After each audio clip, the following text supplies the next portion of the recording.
Bonjour, je m'appelle Laurent, je suis praticien Reiki de niveau 4, c'est-à-dire maître enseignant. J'ai décidé de vous présenter le contenu de mes formations par une vidéo. Donc, si vous regardez cette vidéo de présentation, c'est que vous êtes en ce moment en recherche de quelque chose. Reste l'équilibre, l'harmonie, une évolution spirituelle, le bonheur ou tout simplement de la curiosité. Eh bien, je vais essayer de vous éclairer un peu sur mon animation de premier niveau. Tout d'abord, je tiens à préciser que je ne suis pas un gourou et je ne suis pas connecté à une religion. En outre, la philosophie bouddhiste résonne assez bien en moi. En ce qui concerne le contenu de ma formation, après notre présentation, je vous expliquerai que le Reiki n'est pas qu'une technique pour faire circuler l'énergie universelle, mais également un art de vivre et une philosophie basée sur le respect de l'autre. Le Reiki est un phénomène énergétique totalement indépendant de nos croyances en tout genre. Et là, je le sais, que la religion, les études, la profession, etc. n'influencera en rien son efficacité.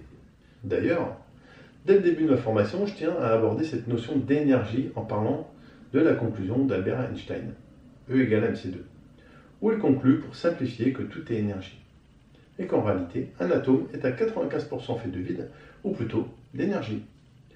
D'ailleurs, la physique quantique, depuis les dernières années, a vraiment progressé et démontré que l'énergie réagissait par rapport à nos intentions. Pour continuer, je vous proposerai une petite méditation sans objet, avec une posture d'observateur pour apprécier l'instant présent. Une phase d'échange sur nos quêtes de vie en tant qu'être humain pour tenter de comprendre nos besoins.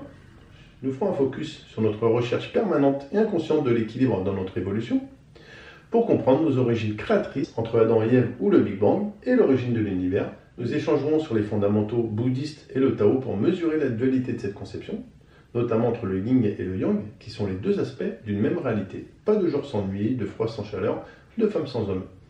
Bien entendu, nous aborderons l'histoire du Reiki sans y consacrer trop de temps, car il y a une multitude de livres intéressants à vendre sur le sujet, et je préfère vous apporter autre chose que de la lecture. Nous aborderons également un point important à comprendre dans le niveau 1, concernant la notion de soin holistique. Et ce que cela veut dire. Cette formation permettra d'aborder ce que l'on peut faire avec le Reiki, avec ses 11 vertus. Lorsque je vous ai dit au début que c'était également un art de vivre et une philosophie basée sur le respect de l'autre, nous verrons les 5 principes du Reiki et comment faire pour les appliquer dans son quotidien, avec la création de votre propre mantra en affirmation positive. Après une démonstration, vous réaliserez de manière individuelle le Kenyoku, le protocole de neutralité énergétique. Ensuite, après avoir vu la position des mains et reçu le Reiju individuellement, vous ferez un autotraitement de Reiki pour valider la bonne position des mains. Et je suis convaincu qu'avant d'être en capacité de traiter efficacement les autres, il est nécessaire de s'auto-traiter, ce que le premier niveau va vous permettre de faire.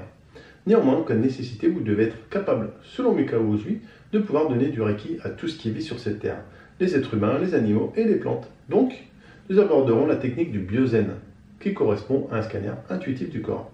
La position des mains pour une autre personne et la technique Hanshin Koketsuo et Senshin Koketsu, pour réveiller et stimuler l'énergie que l'on a diffusée sur la personne. Cette journée se terminera par un échange autour de ce qu'elle vous a apporté. Je vous remercie de m'avoir suivi et écouté pendant cette vidéo. N'hésitez pas à revenir vers moi pour avoir davantage d'informations sur cette formation, de liker et de partager. Namasté et à bientôt.